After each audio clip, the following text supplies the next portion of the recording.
Hindi nagsimula ang lahat sa kulungan. Nagsimula ito sa tunog ng bakal. Isang malamig, matalim na tunog na hindi kailanman dapat marinig sa gitna ng misa. Kalang. Tumigil ang lahat.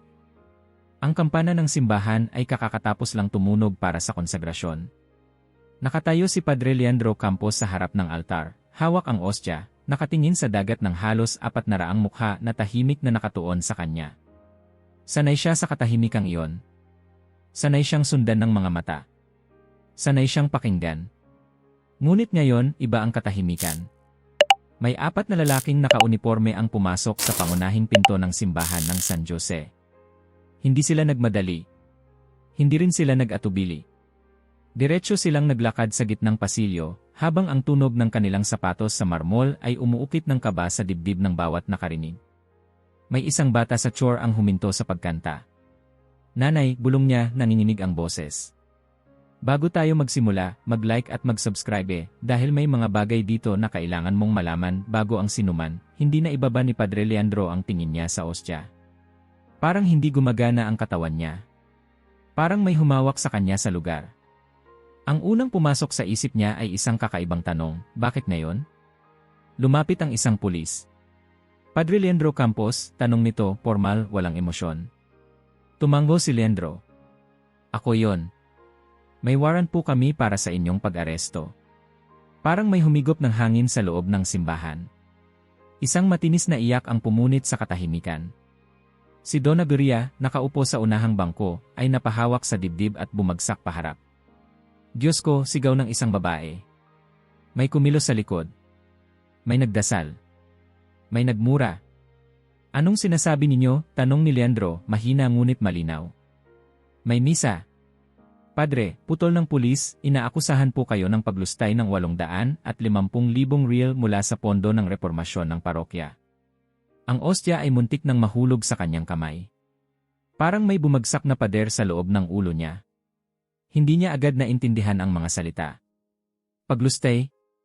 Pondo? Ako?" May isang boses na biglang sumigaw mula sa gitna ng simbahan. "Magnanakaw!"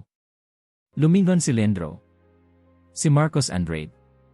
Nakatayo ito sa ikatlong hanay ng bangko, maputla ang mukha, nanginginig ang panga, at ang mga mata ay naglalagablab sa galit na hindi niya kailanman nakita noon. "Niloko mo kami," sigaw ni Marcos. "Pinagkatiwalaan ka namin." Parang may bumaligtad sa tiyan ni Leandro. "Marcos, hindi." Hindi na siya pinatapos. Isang kamay ang humawak sa kanyang braso. Isa pa ang humawak sa kabila. Ramdam niya ang bigat ng bakal habang isinara ang posa sa kanyang mga pulso. Kalang. Ang tunog na iyon ang tuluyang nagwasak sa ilusyon. May mga batang umiiyak. May mga matatandang nagrorosaryo ng malakas. May mga lalaking nagmumura. May babaeng sumigaw, "Peke ka! Hipokrito!" Habang hinihila siya palabas ng altar, nakita niya ang mga mukhang dati nakangiti sa kanya. Mga kamay na dati humahalik sa kanya tuwing komunyon. Mga mata na tumitingala sa kanya na parang banal. Ngayon, umiilad. May dumura sa sahig habang dumadaan siya. May isang babae ang hinila palayo ang anak niya. "Huwag kang tumingin," bulong nito. Ang bawat hakbang niya sa gitnang pasilyo ay parang martilyong bumabagsak sa kanyang pangalan. Pagdating sa pintuan, lumingon siya sa huling pagkakataon. Sa gilid ng altar, naroon ang imahen ng Nuestra Senora de las Gracias. Tahimik. Payapa. Hawak ang sanggol. Nakatingin pababa. Sa isang iglap, parang tumama ang tingin nito sa kanya. Hindi galit. Hindi galak. Kundi lungkot. Nang maisara ang pinto ng sasakyan ng pulis, saka lamang siya nakahinga, isang mabigat, basag na hinga. 3 taon lang ang nakalipas, siya mismo ang nagbasbas sa harapan ng simbahang iyon. Siya ang nagputol ng laso. Siya ang pinalakpakan. Ang kanyang pangalan ay nakaukit pa sa plaka sa labas. Sa pamumuno ni Padre Leandro Campos. Ngayon, ang parehong pangalan ay nasa bibig ng mga tao bilang sumpa. 15 taon siyang pari. 15 taon niyang binuo ang reputasyon niya. Kilala siya bilang paring gumagawa ng imposible. Hindi dahil sa himala, kundi dahil sa resulta. Noong dumating siya sa San Jose, baon ito sa utang. Halos walang tao. Ngayon, puno. Moderno. Maayos. May sentrong pangkomunidad na tumutulong sa daan-daang pamilya. Paano niya nagawa? Tanong ng marami noon. Ngumiti lang siya dati. Disiplina. Sistema. Pamumuno. Ngayon, nakaupo siya sa likod ng isang sasakyang pulis, nakaposas, at walang sumasagot sa tanong na paulit-ulit na bumabangga sa isip niya. Paano ako napunta rito? Sa istasyon, binasa ang kanyang mga karapatan. Parang naririnig niya yon mula sa ilalim ng tubig. May pumirma. May kumalabog na pinto. May malamig na bangkong bakal. Ang unang gabi, hindi siya nakatulog. Hindi dahil sa ingay. Hindi dahil sa takot. Kundi dahil sa isang mas masakit na bagay, ang bigat ng mga mata ng mga taong minsang naniwala sa kanya. Kinabukasan, lumabas ang balita. Pari, inakusahan ng paglustay ng halos 1,000,000 real. May litrato siya. Nakayuko. Nakaposas. May reporter sa labas ng parokya.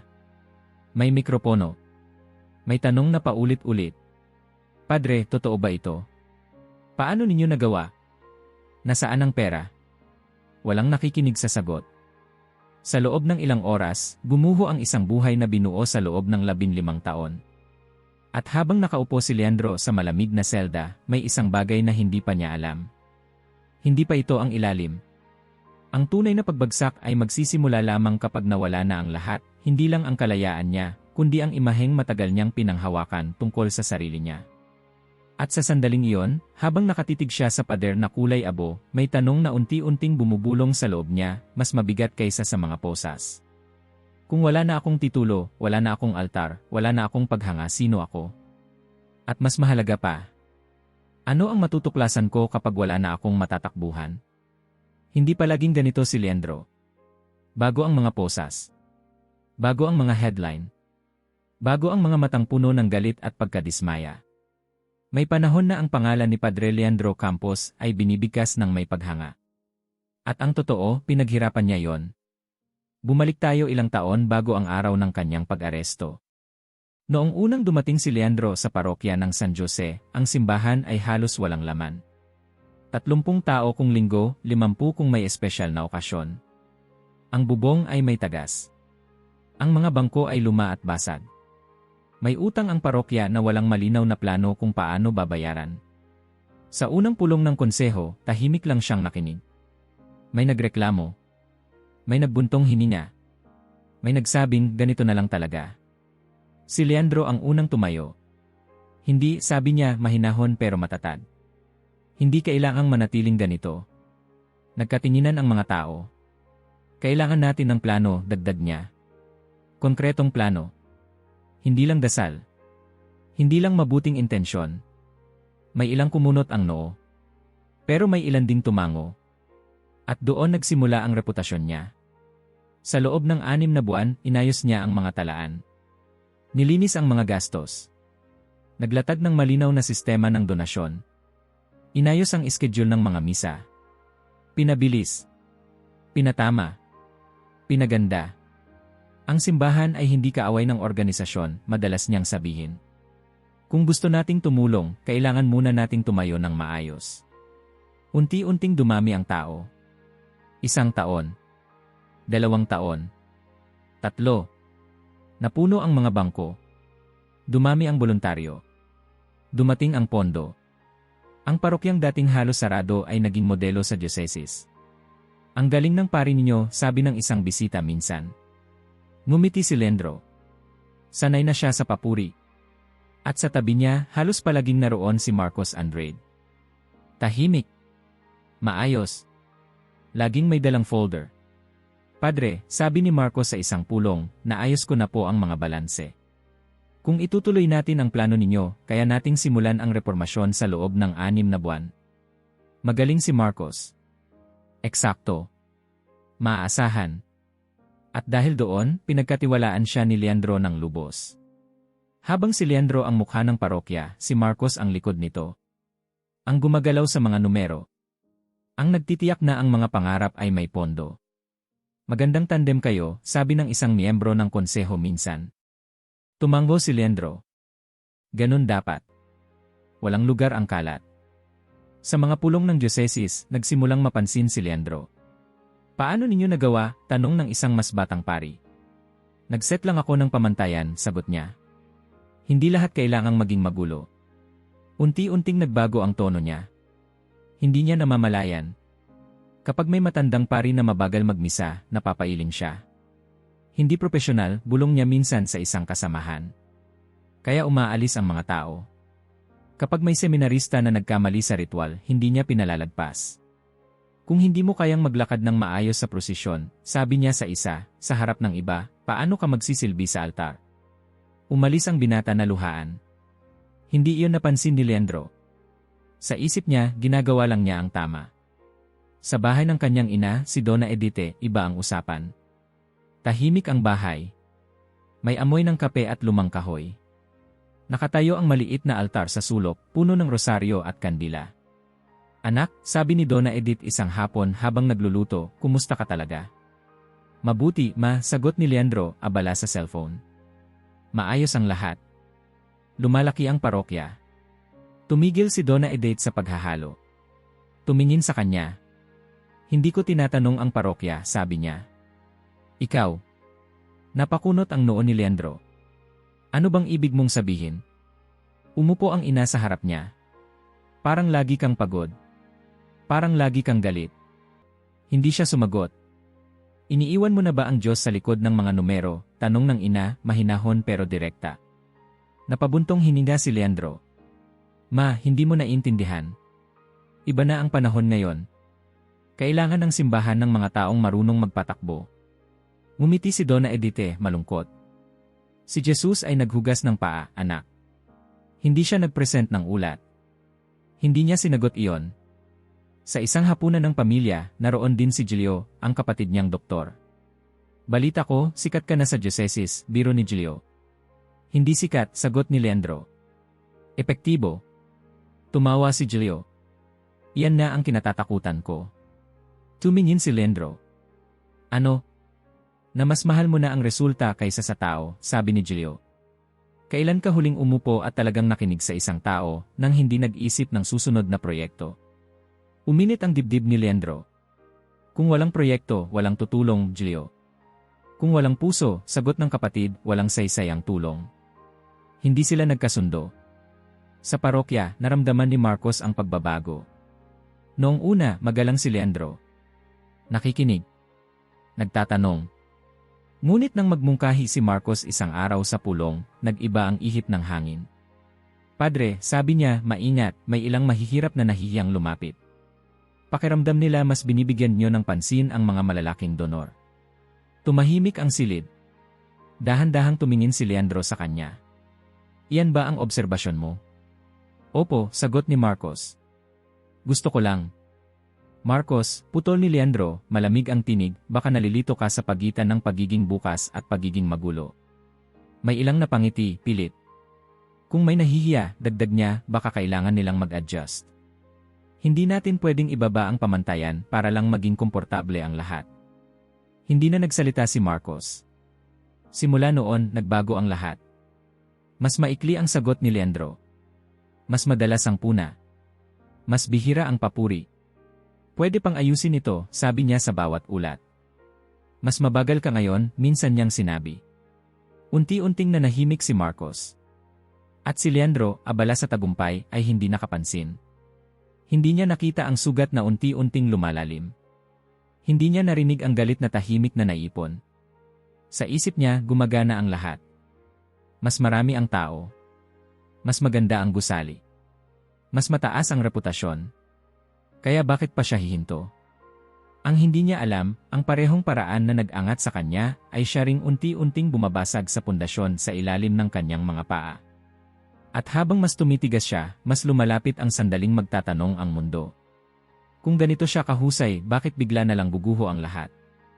Hindi nagising si Marcos Andrade isang umaga na may desisyong sirain si Padre Leandro. Walang dramatikong sandali. Walang bigla ang galit. Ang paghihiganti ay hindi sumabog. Ito ay dahan-dahang namuo. Nagsimula ito sa katahimikan. Noon, si Marcos ang unang dumarating sa parokya at ang huling umaalis. Kilala niya ang bawat resibo, bawat account, bawat galaw ng pera. Alam niya kung aling donasyon ang galing sa matandang biyuda at alin ang galing sa negosyanteng naghahanap ng impluensya. Alam niya kung paano gumalaw ang sistema dahil siya ang sistema. At dati, iginagalang siya ni Leandro dahil doon. Ngunit matapos ang pulong na yon, ang lahat ay nagbago. Hindi na siya tinatanong. Hindi na siya kinakausap ng diretsyo. Laging may mali sa ginagawa niya. Pwede pang mas detalyado ito, sabi ni Leandro minsan, hindi man lang tinitingnan ang ulat. Bakit ang tagal mong natapos ito? Tanong niya sa harap ng iba. Sa bawat pulong, may maliit na hiwa. Hindi sapat para magdugo agad. Pero sapat para hindi na maghilom. Isang gabi, umuwi si Marcos ng mas tahimik kaysa dati. Nakaupo ang asawa niyang si Helena sa mesa. May nangyari na naman, tanong nito. Umupo si Marcos, hindi agad sumagot. Tinitigan niya ang mga kamay niya. Ang parehong mga kamay na ilang taon nang tapat na nagtrabaho. Para na akong hangin sa parokya, sabi niya sa wakas. O mas masahol parang istorbo. Hindi ka naman ganyan dati, sagot ni Helena. Pinagkakatiwalaan ka niya. Dati, ulit ni Marcos, mapait ang ngiti. Sa mga sumunod na linggo, mas lumala ang lahat. Isang ulat ang ibinalik sa kanya na may pulang marka sa halos bawat pahina. Hindi ito ang inaasahan ko, malamig na sabi ni Leandro. Mas mataas ang inaasahan ko sa'yo. May mga mata sa paligid. May katahimikan. Tumango si Marcos. Opo, padre. Ngunit sa loob niya may gumalaw. Hindi galit. Kundi tanong. Ito ba ang kapalit ng 10 taon? Samantala, si Leandro ay patuloy na umaakyat. Tinatawag siya sa mga pagpupulong. Pinapapagsalita sa mga seminar. Pinapalakpakan. Ang simbahan ay dapat matuto mula sa mga taong tulad mo, sabi ng isang obispo minsan. Tumango si Leandro, kontento. Hindi niya napapansin na habang tumataas siya, may iniiwan siyang mga taong durog sa ilalim. At si Marcos, tahimik, ay nagsimulang mag-isip. Hindi agad plano. Hindi agad aksyon. Obserbasyon muna. Alam niya kung gaano kainat ang mga sistema. Alam niya kung ano ang mukhang kapanipaniwala. Alam niya kung paano magmukhang malinis ang isang maruming galaw. At higit sa lahat, alam niya ang reputasyon ni Leandro. Kung may isang taong paniniwalaan ng lahat siya yon. At kung may isang taong madaling pagdudahan kapag may pera siya rin yon. Ang unang dokumento ay ginawa niya isang gabi, mag-isa sa opisina. Isang simpleng transfer record. Maliit na halaga. Walang masyadong pansin. Tinitigan niya ang screen ng matagal. Hindi ko ito gagamitin, bulong niya sa sarili. Backup lang. Pero sa loob-loob niya, alam niya na hindi iyon totoo. Unti-unting dumami ang mga file. Mga email na parang isinulat ni Leandro. Mga pirma na ginaya ng perpekto. Mga pattern na tumutugma sa schedule ng parokya. Hindi siya nagmamadali. Ang paghihiganti sa isip niya ay kailangang magmukhang hustisya. Samantala, mas naging malamig si Leandro. Isang matandang babae ang lumapit sa kanya isang linggo, naguguluhan sa pila ng komunyon. Napabuntong hininga siya. Dapat po ay mas handa kayo, sabi niya, hindi man lang tinitingnan ang mukha ng babae. Nakita yon ni Marcos mula sa malayo. At doon may pumutok. Hindi galit. Kundi paniniwala. Hindi siya magbabago. At walang magtatanggol sa mga dinudurog niya. Kaya bakit siya ang magtatanggol? Ang huling hakbang ay ang pinakamadali. May 3 taong kailangan ng pera. May 3 taong handang pumirma. May 3 kwentong madaling paniwalaan. Hindi kayo mahihirapan, sabi ni Marcos sa isa. Sasabihin niyo lang ang nakita niyo. Pero hindi naman totoo. Ang totoo, putol niya, ay may pera kayong kailangan. At pumirma sila. Nang isumite ang reklamo sa diocese, maayos ang lahat. Kumpleto. Malinis. Walang halatang butas. Nang ipatawag si Leandro ng obispo, hindi pa rin niya alam. Padre Leandro, sabi ni Dom Fernando, seryoso ang mukha, may natanggap kaming reklamo. Nagulat si Leandro. Reklamo? Ipinakita ang mga dokumento. Nanlaki ang mga mata niya. Hindi ito akin, sabi niya, nanginginig ang boses. Hindi ko ito ginawa. Tinignan siya ng obispo ng matagal. Ang problema, Leandro, perpekto ang lahat. At doon nagsimulang gumulong ang bato. Hindi na ito mapipigilan. Ang balita ay kumalat. Ang duda ay tumubo. Ang tiwala ay gumuho. At si Marcos, nakaupo sa gilid ng simbahan isang linggo, ay tahimik na nanood habang unti-unting bumabagsak ang taong minsang nagpakita sa kanya na parang wala siyang halaga. Ngunit kahit siya, sa isang sulok ng gabi, ay napaisip. Bakit parang wala akong nararamdamang ginhawa? Hindi niya alam na ang paghihiganti ay may presyo. At hindi niya alam na ang lalaking sisirain niya ay mawawala hindi lang ang kalayaan kundi ang buong mundo niya. At higit sa lahat, hindi niya alam na ang pinakamasakit na bahagi ng kwento ay hindi pa dumarating. Dahil kahit inosente si Leandro, may mga bagay na mawawala sa kanya na hindi na kailanman maibabalik. At ang pagbagsak na iyon ay magsisimula pa lang. Hindi agad dumating ang katahimikan.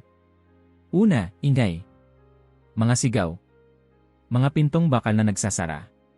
Mga yabag na hindi nagmamadali at lalong hindi nag-aalala kung may nadudurog sa bawat hakbang. Ang kulungan ay may sariling tunog at para kay Leandro, bawat tunog ay paalala na wala na siyang kontrol. Hinubad ang kanyang mga damit. Ang batina, maingat niyang tiniklop noon tuwing gabi, ay basta na lang inalis at itinapon sa isang kahon. Pinalitan ng kulay kahel na uniforme. May numero. Walang pangalan. Campos, tanong ng bantay. Leandro, sagot niya, automatiko. Hindi tumingin ang bantay. Dito, numero. At doon niya unang naramdaman ang pagkawala. Hindi dramatiko. Hindi malakas.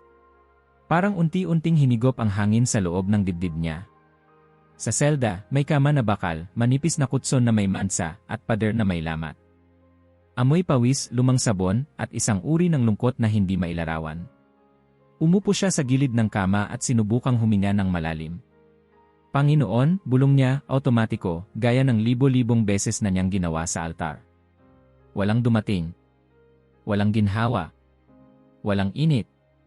Walang pamilyar na pakiramdam. Sinubukan niya ulit. Ama namin ni. Napatigil siya sa gitna ng pangungusap. Ang mga salita ay parang papel, tuyo, walang bigat. Parang hindi niya alam kung kanino siya nagsasalita. Sa unang gabi, hindi siya natulog. Hindi dahil sa takot sa iba, kundi dahil sa katahimikang masyadong malakas. Kinabukasan, dinala siya sa isang pabilog na espasyo para sa maikling oras ng sikat ng araw. May mga mata sa kanya. May mga bulong. Pari daw, sabi ng isa. Magnanakaw, sagot ng isa pa, may tawa. Hindi siya sumagot. Tumingin lang siya sa lupa. Sa loob ng ilang araw, natutunan niya ang bagong ritmo. Kailan kakain? Kailan tatahimik? Kailan lalayo? Ngunit may mga sandaling hindi mo kontrolado. Isang hapon, may bumangga sa kanya sa pila. Uy, padre, sabi ng lalaki, may tattoo sa lig. Nasaan na ang Diyos mo? May nagtawanan. Hindi sumagot si Leandro. Isang kamaw ang dumapo sa kanyang tiyan. Bigla. Walang babala. Napayuko siya, hinal, habang may boses na bumulong, huwag kang magpakasanto rito. Hindi siya nagsumbong. Hindi siya nagreklamo. Sa gabi, nakahiga siya, nakatitig sa kisam. At doon nagsimulang dumating ang mga alaala. Hindi ang magaganda. Hindi ang mga papuri. Kundi ang mga mukha. Ang seminaristang umiyak sa sakristya. Ang matandang babaeng naguluhan sa pila. Ang pari na tinawag niyang lipas. Parang mga anino, isa-isang bumabalik. Ginawa ko lang ang tama, bulong niya minsan. Pero kahit ang boses niya ay parang hindi kumbinsido. Sinubukan niyang magdasal tuwing gabi. Lumuhod sa malamig na sahig. Isinara ang mga mata. Walang dumating. Walang tinig. Walang liwanag. Para sa unang pagkakataon sa 15 taon, naramdaman niya ang tunay na kahulugan ng pagiging espiritual na tigang. Isang linggo ang lumipas. 2. Dumating ang abogado, si Otvio Ribeiro. Maayos magsalita. Diretso. Padre, sabi niya, nakaupo sa tapat ng mesa, mahihirapan tayo. Ipinakita ang mga dokumento. Mga pirma. Mga email. Hindi ko ito ginawa, sabi ni Leandro, halos pakiusap. Naniniwala ako, sagot ng abogado, pero ang batas ay hindi gumagalaw sa paniniwala. Nang umalis ang abogado, mas mabigat ang selda. Isang gabi, muling may gulo sa koridor. May nagsisigawan. May kalabog. Sa loob ng selda, napaupo si Leandro, yakap ang sarili. Diyos, bulong niya, mas mahina kaysa dati. Kung nandyan ka kahit isang senyales lang. Wala. Sa mga sumunod na araw, dumating ang pisikal na sakit. Sa refitrio, 3 lalaki ang lumapit. Padre, sabi ng may tatoo, ngiting hindi umaabot sa mata. Usap tayo. Hindi siya nakatakas. Hindi siya lumaban. Ang unang suntok ay sa mukha. Ang ikalawa sa tagiliran. Bumagsak siya sa sahig habang ang mga paa ay dumapo, paulit-ulit. Hindi siya sumigaw. Hindi siya nagdasal. Hindi niya alam kung bakit. Nagising siya sa infirmary, 3 araw ang lumipas. Masakit ang bawat hinga. Nawala ng ilang ngipin. Basag ang 2 tadyang. Maswerte ka, sabi ng doktor. Buhay ka. Napangiti siya, mapait. Maswerte. Habang nagpapagaling, mas lumakas ang katahimikan. At sa katahimikang iyon, may unti-unting pag-unawa. Hindi ang pagkaunawa kung bakit siya naroon, kundi kung sino siya nang wala ang lahat. Wala ang titulo. Wala ang paggalang. Wala ang kapangyarihan. Isa lang siyang lalaki. Isang lalaking may maraming sugat, hindi lang sa katawan. At sa unang pagkakataon, hindi niya kayang takpan ang mga iyon ng sistema, ng kahusayan, ng dahilan. Sa gabi, habang nakahiga, isang tanong ang paulit-ulit na bumabangga sa kanya, mas mabigat kaysa sa sakit. Kapag kinuha ang lahat, ang batina, ang pangalan, ang paghanga, ano ang natitira? At kung iyon lang ang natitira? At kung iyon lang ang natitira? Sapat ba yon? Eksaktong 3:00 ng madaling araw nang magmulat ang mga mata ni Leandro. Hindi dahan-dahan. Hindi tulad ng normal na paggising na may antok at pag-ikot ng isip. Para itong may humila sa kanya palabas ng tulog. Parang may tumawag sa pangalan niya kahit wala naman siyang narinig. Umupo siya sa kama, hinal, pawis ang noo. Tahimik ang selda. Walang sigawan. Walang yabag. Walang kalabog ng bakal. Ang kulungan na karaniwang buhay na buhay kahit sa gabi ay parang huminto. Parang may nagbaba ng kurtina sa buong mundo. Tumingin siya sa maliit na bintana na may rehas. Madilim pa rin. Hindi pa umaga. Panaginip lang, bulong niya sa sarili. Humiga siya ulit, pilit ipinikit ang mga mata. Hindi siya nakatulog. Kinabukasan, hindi niya ito binanggit kanino man. Walang dahilan. Sa kulungan, ang mga kakaibang karanasan ay hindi magandang ikwento. Mas ligtas ang manahimik. Pero nang sumapit ang gabi, may kaba na sa dibdib niya. At muli, eksaktong 3:00. Nagising siya na parang may ilaw na biglang binuksan sa loob ng ulo niya. Umupo siya. Nakinig. Wala pa ring tunog. Pero may pakiramdam. Hindi niya alam kung paano ilalarawan. Hindi takot. Hindi rin ginhawa. Presensya. Parang may kasama siya sa selda kahit malinaw na mag-isa lang siya. Tumayo siya, dahan-dahan at tumingin sa paligid. Wala. Walang anino. Walang kakaiba. Hindi ako natutulog, bulong niya. Hindi ito panaginip. Umupo siya sa sahig, likod sa pader, yakap ang mga tuhod.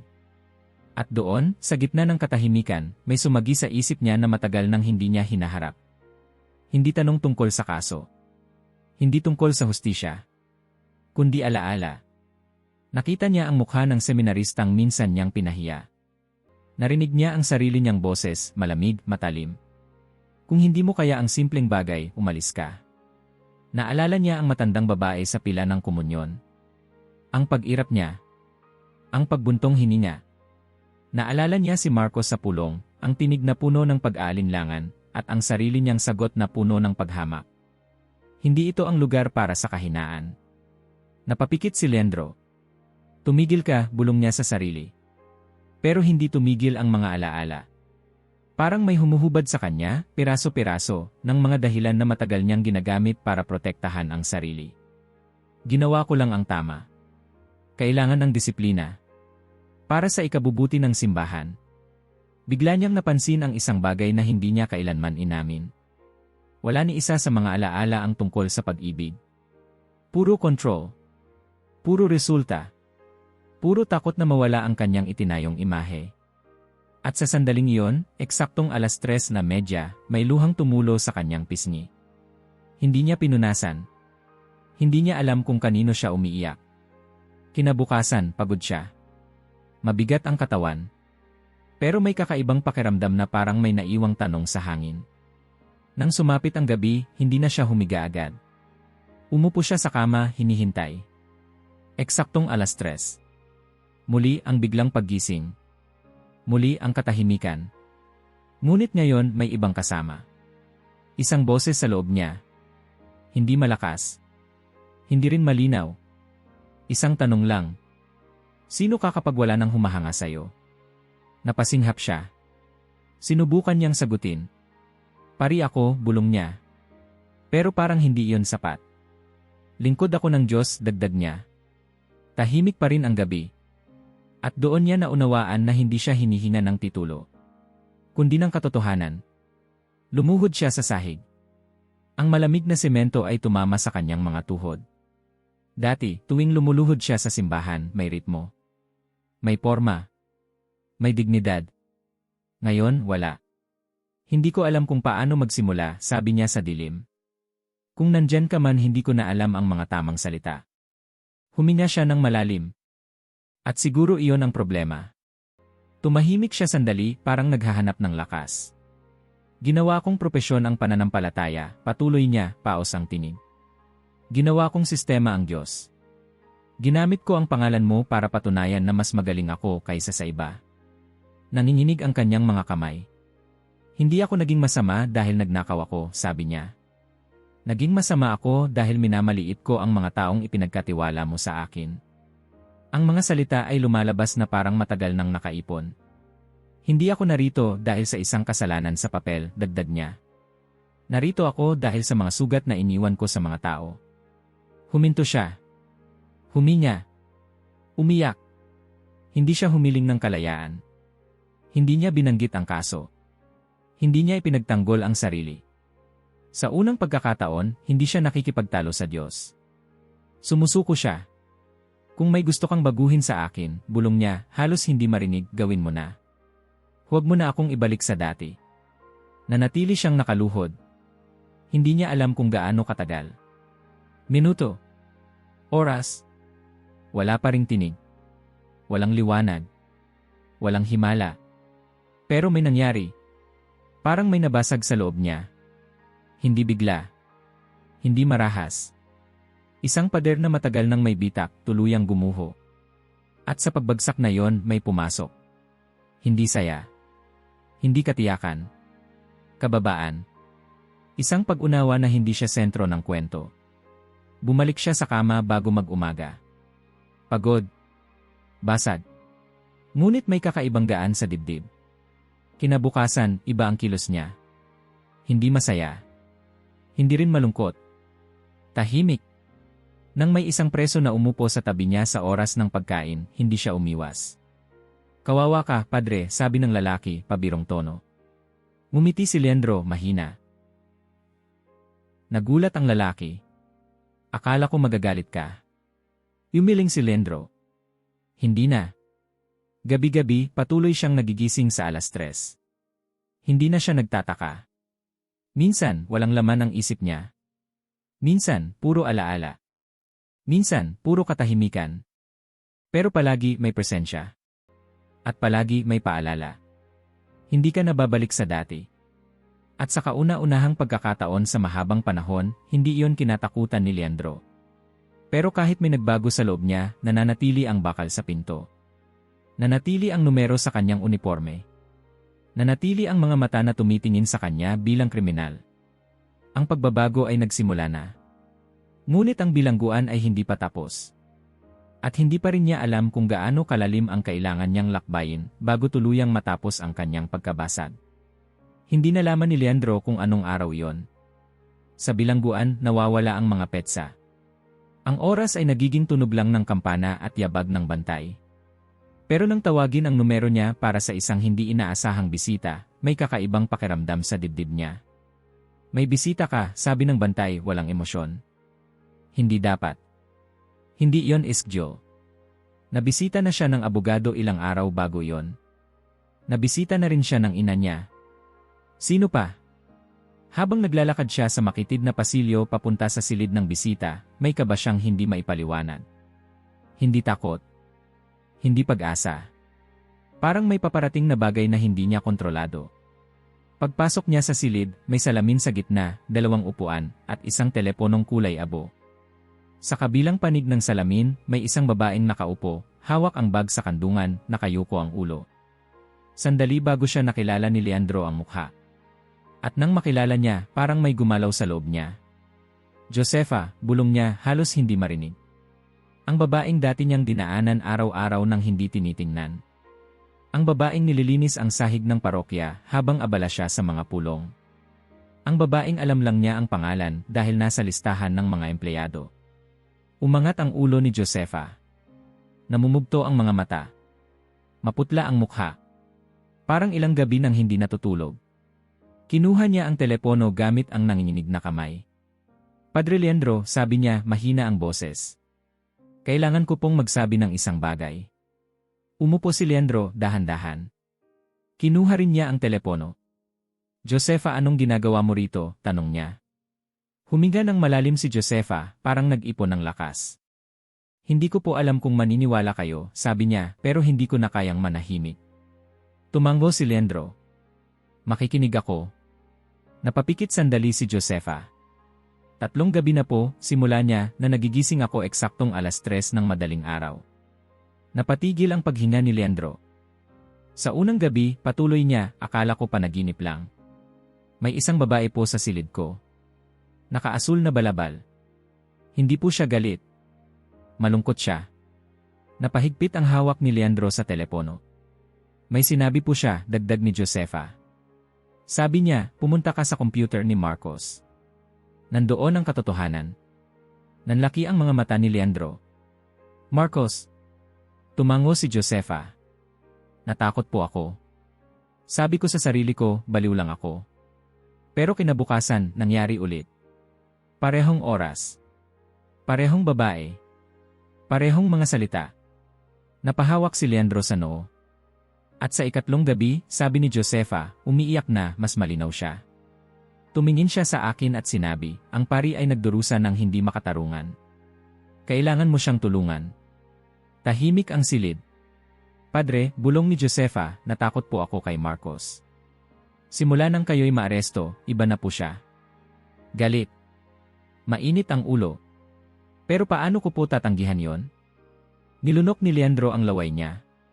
Ano ang ginawa mo? Pumunta po ako sa bahay nila, sagot ni Josefa. Nagkunwari po akong may nakalimutan sa parokya. Nasa banyo po si Marcos. Naiwan ang computer sa opisina. Huminto siya sandali, nanginginig. Padre, lahat po ay nandoon. Lahat? Tanong ni Leandro, halos pabulong. Mga email, sagot ni Josefa. Mga plano. Mga usapan tungkol sa peke niyong pirma. Mga listahan ng binayaran para magsinungaling. Napikit si Leandro. Isang mabigat na hangin ang lumabas sa dibdib niya. Kinuha ko po ang lahat, sabi ni Josefa. Kinopya ko sa isang pendrive. Dinala ko sa pulis kahapon. Napaupo si Leandro ng mas malalim sa upuan. Bakit mo ginawa ito? Tanong niya, nanginginig ang boses. Umangat ang tingin ni Josefa. Hindi po dahil kilala ko kayo, sagot niya. Hindi rin po dahil mabait kayo sa akin. Tumigil siya sandali, parang nahihiya. Ginawa ko po ito dahil may nagsabi sa akin na mahalaga kayo sa Diyos kahit hindi niyo ako nakita noon. Tumulo ang luha sa mata ni Leandro. Padre, dagdag ni Josefa, bumalik po siya pagkatapos. Umiti na po siya. At sinabi, salamat anak. Napalaya mo ang 2 lalaki ngayon, ang isa mula sa kulungan at ang isa mula sa sarili niyang kasamaan. Hindi na nakapagsalita si Leandro. Sa loob ng 2 araw, gumalaw ang mundo. Tinawagan ng abogado. Tinawagan ng hukom. Tinawagan ng dioceses. Ang mga ebidensya ay malinaw. Hindi mapagkakaila. Si Marcos ay inaresto. Sinubukang burahin ang mga file. Huli na ang lahat. Nang dalhin kay Leandro ang balita, hindi siya sumigaw. Hindi siya tumalon. Hindi siya nagdiwang. Umupo lang siya sa kama, tahimik. Inosente ka, sabi ng abogado, halos may ngiti. Malaya ka na. Tumingin si Leandro sa sahig. Inosente ako sa kaso, sagot niya. Pero hindi sa lahat. Nang lumabas siya ng bilangguan, may mga kamera. May mga tanong. May mga mikropono. Hindi siya huminto. May 3 taong hinanap ng mata niya. Ang ina niya. Ang kapatid niyang si Julio. At si Josefa. Nang makita niya si Josefa sa gilid, halos gustong-gusto niyang tumakbo papunta sa kanya. Pero lumapit lang siya, marahan. Josefa, sabi niya, paos ang tinig. Patawarin mo ako. Nagulat si Josefa. Padre, bakit po? Dahil hindi kita nakita, sagot niya. At ikaw ang nagdala ng katotohanan. Ngumiti si Josefa, mahina. Hindi po ako ang mahalaga, Padre. Siya po. Tumango si Leandro. Malaya na siya. Ngunit habang sumasara ang pinto ng bilangguan sa likod niya, may tanong na bumangga sa dibdib niya, mas mabigat kaysa sa mga posas na minsang suot niya. Malaya pero saan siya pupunta ngayon? Hindi na siya ang dating Leandro. At ang tanong ay hindi na kung babalik siya sa dating buhay. Kundi kung may buhay pa bang babalikan. Hindi bumalik si Leandro sa San Jose. Iyon ang unang balitang ikinagulat ng lahat. May naghihintay na parokya. May mga bangkong muling mapupuno. May mga taong gustong humingi ng tawad at may mga gustong magpakuha ng litrato kasama niya. May mga obispo na nag-alok ng suporta, mga kamay na nakahandang umakay pabalik sa dati niyang pwesto. Padre, sabi ni Dom Fernando sa opisina nito, maingat ang tono, naiintindihan namin kung gusto mong magpahinga muna. Pero kapag handa ka na, bukas ang San Jose para sayo. Umupo si Leandro sa tapat ng mesa, tahimik. Pinagmasdan niya ang mga papel, ang mga diploma sa dingding, ang mga upuang balat na dati pamilyar sa kanya. Salamat po, sagot niya sa wakas. Pero hindi ako babalik. Nagulat ang obispo. Hindi babalik? Yumiling si Leandro. Hindi doon. Mayroon kang karapatan, dagdag ni Dom Fernando, sa isang lugar na magbibigay galang sa pinagdaanan mo. Ngumiti si Leandro, banayad. Iyon po ang dahilan kung bakit ayaw ko naroon. May sandaling katahimikan. May maliit na kapilya po, patuloy niya, sa isang lugar na halos walang pumupunta. Walang pari roon sa loob ng ilang buwan. Kung maaari doon na lang po. Tumitig ang obispo sa kanya, tila sinusukat kung ito ba'y emosyon lang o tunay na pa siya. Sa huli, tumango ito. Kung iyan ang nais mo. Ang kapilya ay nasa dulo ng isang kalsadang lupa. Walang karatula. Walang gate. Puting pader na may mga bitak. 2 bentilador na maingay. Isang altar na mesa lang na may lumang mantel. 3 tao ang naroon nang dumating si Leandro sa unang Sabado ng umaga. Isang matandang babae na nagwawalis. Isang batang lalaki na may suot na tsinelas na malaki sa paa. Isang matandang lalaking may hawak na gitarang gasgas. Padre po ba kayo? Tanong ng babae, huminto sa pagwawalis. Opo, sagot ni Leandro.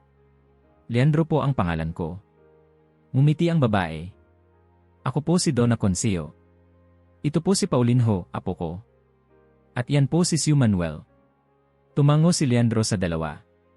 Ikinagagalak kong makilala kayo. Walang palakpak. Walang papuri. Walang tanong tungkol sa nakaraan. At sa unang pagkakataon, nakahinga siya ng maluwag. Sa mga unang linggo, kaunti lang ang dumarating. 10. 15. Minsan mas kaunti pa. Walang programa. Walang kampanya. Walang plano. Natutunan ni Leandro na maghintay. Makinig. Magkamali. Minsan, nalito siya sa mga pangalan. Minsan, nahuli siya sa oras. Minsan, wala siyang maisip na sasabihin sa homilya. At walang nagreklamo. Pagkatapos ng misa, hindi siya nagmamadaling umalis. Naupo siya sa bangko. Nakipag-usap. Padre, sabi ng isang lalaking may amoy alak minsan, pwede ba akong pumasok kahit ganito ako? Tumayo si Leandro, lumapit, at tinulungan itong umupo. Pwede. Dito, pwede. Ang pangalan ng lalaki ay Rodrigo. 3 taon sa droga. Walang permanenteng tirahan. Unti-unting bumalik. Unti-unting nagbago. Isang hapon may dumating na babae. Bata pa. Marumi ang damit. Malaki ang tiyan.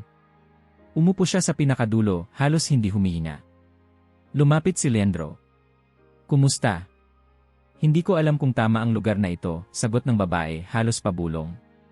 Hindi ako mabuting tao. Umupo si Leandro sa tabi niya, may pagitan. Ano ang pangalan mo? Camila. Kumusta ka, Camila? Umiyak siya. Doon. Walang tanong. Walang sermon. At si Leandro ay nanatili. Si Josefa ay nagsimulang dumalaw. Una, paminsan-minsan. Pagkatapos, linggo-linggo. Tumutulong sa paglilinis. Sa mga bata. Sa mga may sakit. Isang hapon, habang naglalagay sila ng kandila, tinanong siya ni Josefa, Padre, nagigising pa rin po ba kayo ng 3:00? Ngumiti si Leandro. Opo. Pero iba na. Paano po? Tanong niya. Ngayon, sagot ni Leandro, nagigising ako para magpasalamat. Unti-unting lumaki ang komunidad. Hindi sa estruktura kundi sa tiwala. Sa pagtingin. Sa pakikinig. Isang linggo, napansin ni Leandro na masikip na. May mga nakatayo. May mga nakasilip sa bintana. Hindi siya natuwa. Hindi siya kinabahan. Ngumiti lang siya. Isang gabi, mag-isa siya sa kapilya. Tahimik. May kandila sa harap ng imahe. Hindi ko alam kung hanggang kailan ito, bulong niya. Pero nandito ako. Walang tinig ang sumagot. Ngunit may kapayapaan. At sa katahimikang iyon, may tanong na muling bumalik, mas banayad na ngayon, pero mahalaga pa rin. Talaga bang permanente ang pagbabagong ito? O pansamantala lang, gaya ng marami niyang ipinangako noon? 3 taon ang lumipas. Hindi iyon napansin ni Leandro sa simula. Walang seremonyang nagmarka ng anibersaryo. Walang petsang bilog sa kalendaryo. Napansin niya lang isang umaga na kabisado na niya ang bawat mukha sa kapilya, bawat tinig, bawat katahimikan sa pagitan ng mga salita. At doon niya naintindihan, hindi na siya bumibilang ng panahon. Nabubuhay na lang siya rito. Tahimik ang kapilya ng gabing iyon. May ilang kandila sa altar. Ang bentilador ay humuhuni sa mabagal na ikot. Umupo si Leandro sa unang bangko, hindi bilang pari na magtuturo, kundi bilang taong mag-iisip. Naalala niya ang sarili noon. Ang kumpiyansang lakad. Ang boses na laging may sagot. Ang paniniwalang ang pagiging tama ay mas mahalaga kaysa sa pagiging mabait. Akala niya noon ang kahusayan ay kabanalan. Ang kaayusan ay kabanalan. Ang mga numero ay patunay ng biyaya. Ngayon, nakangiti siya sa gunita, hindi dahil nakakatawa, kundi dahil malinaw na. Hindi ko alam, bulong niya sa sarili, kung paano ko hindi nakita. Sa mga nakaraang taon, sinadya niyang balikan ang mga taong nasaktan niya. Hindi lahat. Hindi niya natagpuan ang ilan. Ngunit yaong natagpuan niya, hinarap niya ng walang paliwanag, walang pagtatanggol. Patawad, sabi niya kay Padre Augusto isang hapon sa maliit na plaza sa harap ng simbahan nito. Sinaktan kita. Tumahimik ang matandang pari. Pagkatapos, mumiti. Matagal na kitang pinatawad. Ngayon, pinapatawad mo na ba ang sarili mo? Hindi siya agad sumagot. Pinuntahan niya ang seminaristang minsang pinaiyak niya, ngayoy pari na sa isang liblib na lugar. Hinarap niya ang pamilya ng matandang babaeng hindi na bumalik sa simbahan dahil sa isang malupit na salita. Ang bawat paghingi ng tawad ay parang pag-angat ng batong matagal niyang pasan. Hindi iyon madali. Hindi iyon malinis. Ngunit totoo. Isang hapon, dumating ang balitang hindi niya inaasahan. Padre, sabi ni Josefa, hawak ang isang sobre, may tumawag kanina. Si Marcos. Nanahimik si Leandro. Gusto raw po kayong makausap, dagdag ni Josefa. Kung maaari. Matagal na nakatitig si Leandro sa sobre. Ang pangalan ay nakasulat ng nanginginig, parang may bigat ang bawat letra. Sabihin mo, sagot niya sa wakas, napupunta ako. Ang lugar ay isang sentrong pangrehabilitasyon. Mga upuang plastik. Pader na kulay abo. Walang simbolo. Walang proteksyon. Pumasok si Marcos na payat, maputla, at may mga mata na pagod sa pag-iyak. Nang makita si Leandro, huminto siya sa gitna ng silid. Padre, nawala ang boses niya. Lumapit si Leandro, hindi nagmamadali. Umupo sila. Matagal ang katahimikan. Pagkatapos, bumagsak ang mga salita. Wala akong dahilan, sabi ni Marcos, umiiyak. Sinira kita dahil gusto kong masaktan ka gaya ng pananakit mo sa akin. Tumango si Leandro. Alam ko. Galit pa rin ba kayo? Tanong ni Marcos, takot ang tinig. Yumiling si Leandro. Hindi. Paano? Bulong ni Marcos. Paano ninyo nagawa? Huminga ng malalim si Leandro. Dahil nang mabali ako, may bumukas. At nang bumukas iyon, wala nang puwang ang galit. Hinawakan niya ang kamay ni Marcos. Pinapatawad kita. Gumuho si Marcos sa iyakang walang depensa. Hindi ibig sabihin, dagdag ni Leandro, na tama ang ginawa mo. Ibig sabihin lang, hindi na kita hahayaang itali ako roon. Nagkatinginan sila. Walang nagtagal. Ngunit sapat iyon. Pag-uwi niya sa kapilya ng gabing iyon, tumingin si Leandro sa imahe sa gilid ng altar. Tahimik. Matapat. Walang pangako ng madaling sagot. Salamat, bulong niya. Dahil hindi mo ako iniligtas sa pagbagsak. Sa mga sumunod na buwan, dumami ang mga kwento. Si Rodrigo, na dating lasing at galit, ay tumulong sa mga bagong dating. Si Camila, malinis na at handa ng mga anak, ay ngumiti sa tuwing papasok sa kapilya, hawak ang tiyan na parang hawak ang pag-asa.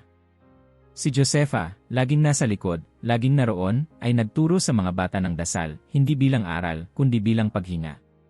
Walang kamera. Walang ulat. Walang parangal. Ngunit may dignidad na bumabalik sa mga mukha.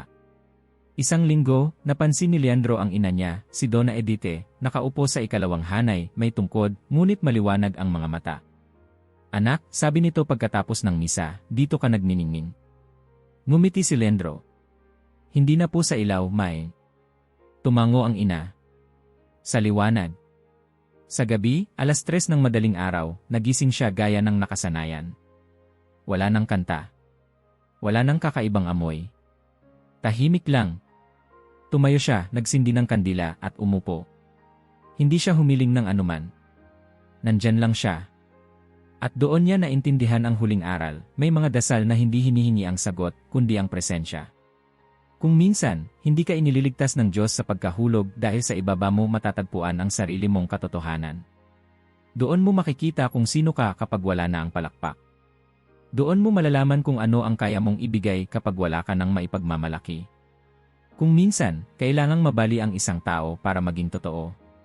Sa huling misa ng linggong iyon, tumingin si Leandro sa komunidad, mga simpleng mukha, mga kamay na sanay sa trabaho, mga mata na marunong umasa. At kung may natutunan ako, sabi niya, hindi bilang sermon kundi bilang paanyaya, ito yon, hindi natin kailangang maging perpekto para magmahal. Kailangan lang nating maging totoo. Tumahimik ang kapilya. May mga luha. May mga ngiti. At bago tuluyang matapos, may hiling siyang iniwan, hindi sa kanila, kundi sa sinumang nakikinig sa kwentong ito. Kung may bahagi ng sarili mo ang nakita mo rito, isulat mo sa mga komento, kailangan kong magsimulang muli. At kung handa ka pang makinig, mag-subscribe ka para sa susunod na kwento, dahil ang susunod ay maaaring mas kahawig ng buhay mo kaysa sa inaakala mo. Hindi lahat ng pagbagsak ay wakas. May ilan, simula. Kung naabot mo na ito, mag-iwan ng like at mag-subscribe dahil ang mga balitang tulad nito, ikaw ay dapat. Ang unang nakaalam.